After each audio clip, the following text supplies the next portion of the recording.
ப்ரெக்னென்சியோட last ட்ரைமஸ்டரில் delivery எதிர்பார்த்துட்டு இருக்க கர்ப்பிணி தாய்மார்களாக நீங்கள் அப்போ இந்த வீடியோ உங்களுக்கு தாங்க. லேபர் பெயின் எப்போ ஸ்டார்ட் ஆகும், எப்படி ஸ்டார்ட் ஆகும், எப்போ நம்ம ஹாஸ்பிட்டல் போகணும், இந்த விஷயத்தையெல்லாம் நீங்கள் கண்டிப்பாக தெரிஞ்சுக்க வேண்டிய அவசியம் இருக்குது. அதாவது 37 வாரம் தாண்டின உடனே உங்களுக்கு பிரசவ வலி எப்போ வேணால் வரலாம். அது எப்படி வரும்ன்றத ஒரு சில அறிகுறிகள் நான் சொல்கிறேன், தெரிஞ்சுக்கணும்.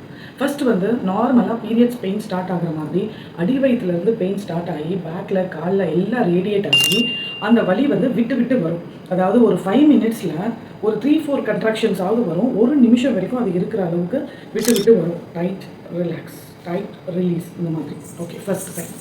ரெண்டாவது வந்து உங்களுக்கு ப்ளீடிங் ஆகும், இல்லைன்னா உங்களோட கர்ப்பப்பை வாய் திறப்படுறது, அதாவது மியூக்கஸ் ப்ளக், ஒரு சளி மாதிரி ஒயிட் அண்ட் ரெட் எல்லாம் மிக்ஸ் ஆகி மியூக்கஸ் ப்ளக் ஓப்பன் ஆகும்.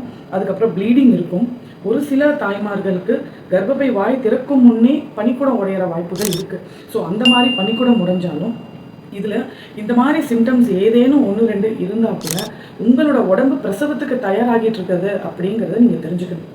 ஸோ மை டியர் மாமிஸ், மறுபடியும் சிம்டம்ஸ் சொல்கிறேன். ஃபஸ்ட்டு பெயினில் ஸ்டார்ட் ஆகும், விட்டு விட்டு பெயின் வரும். ரெண்டாவது ப்ளீட் ஆகும், மியூக்கஸ் ப்ளக் ரிலீஸ் ஆகும். அதுக்கப்புறமா வந்து பெயினோட இன்டென்சிட்டி அதிகமாகிட்டே இருக்கும், வாட்டர் பிரேக் ஆகும். ஸோ இந்த மாதிரி சிம்டம்ஸ்லாம் வருதுன்னா டெலிவரிக்கு நீங்கள் தயார்னு புரிஞ்சுக்கோங்க. எப்போ ஹாஸ்பிட்டல் போகணுன்றதை நான் நெக்ஸ்ட் வீடியோவில் சொல்கிறேன். மை டியர் மாமிஸ், keep connected with me. Krishna கர்ப்பிணி கேந்திராவை சப்ஸ்கிரைப் பண்ணி வச்சுக்கோங்க. ப்ரெக்னன்சி அப்டேட்ஸ் எல்லாம் தெரிஞ்சுக்கோங்க. ஓகேங்களா? நம்ம சேனலில் இருக்க ப்ரெக்னன்சி சீரீஸ், லேபர் சீரீஸ் எல்லாம் முழுசாக பார்த்து தெரிஞ்சுக்கோங்க. டெலிவரியை கான்ஃபிடென்ட்டாக ஃபேஸ் பண்ணு. தேங்க்யூ.